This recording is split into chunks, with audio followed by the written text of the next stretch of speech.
కపిల తీర్థం ఎంత గొప్పదంటే పూర్వకాలంలో ఎప్పుడో కృతయుగంలో కపిల మహర్షి పాతాళ లోకంలో శివలింగాన్ని ఒక దాన్ని వెలిసినటువంటి శివలింగానికి పూజ చేసి ధ్యానం చేస్తుండేవారు. ఆ శివలింగం పెరుగుతూ పెరుగుతూ పైకొచ్చింది. అది భూమిని బద్దలు చేసుకుని పైకొచ్చింది. పైకొచ్చి ఇంకా ఇంకా పెరుగుతోంది. పెరుగుతుంటే కామధేనువు గబగబా పరిగెత్తుకొచ్చింది. బ్రహ్మగారు ఆవు రూపంలో వచ్చారు.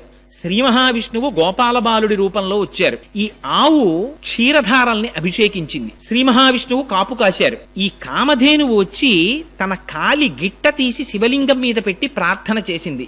మా వర్ధస్య, స్వామి ఇక నువ్వు పెరగకు అని అడిగింది. ఇప్పటికీ కూడా కపిల తీర్థంలో ఉండేటటువంటి శివలింగం తల మీద కాలి గిట్ట యొక్క ముద్ర ఉంటుంది. అలాగే సజ్జోజాత అఘోర తత్పురుష వామదేవ ఈశానములనేటటువంటి 5 ముఖాలతో చూస్తూ ఉంటాడు పరమశివుడు. 5 ముఖాల్లో ఆ పశ్చిమాభిముఖంగా ఉండేటటువంటి పరమశివుని యొక్క ముఖానికి ఆ సజ్జోజాత మూర్తికి 3వ కన్ను ఆ శివలింగానికి ఇప్పటికీ కనపడుతుంటుంది. అది అలంకారం చేసినప్పుడు మనం అంతరాలయంలోకి వెళ్ళి స్పష్టంగా చూడడం కుదరదేమో అన్న ఉద్దేశ్యంతో దీనికి సంబంధించినటువంటి చిత్తరువులన్నింటినీ సభామంటపంలో పెట్టారు. దర్శించగలిగినటువంటి వాళ్ళు వెళ్లి దర్శించి ప్రార్థన చేయవచ్చు అని. అది శివలింగం మొట్టమొదట తెల్లగా ఉంటుంది, మధ్యలో పసుపు వర్ణంతో ఉంటుంది, బంగారు రంగుతో, పైన ఎరుపు వర్ణంతో ఉంటుంది. ఆ కపిల తీర్థంలో ఉండేటటువంటి కపిలలింగము ఎంత ప్రాచీనమైనటువంటి లింగమో ఆ పక్కనే ఉండేటటువంటి కామాక్షి అమ్మవారు కూడా అంతే ప్రాచీనమా తల్లి. కామాక్షి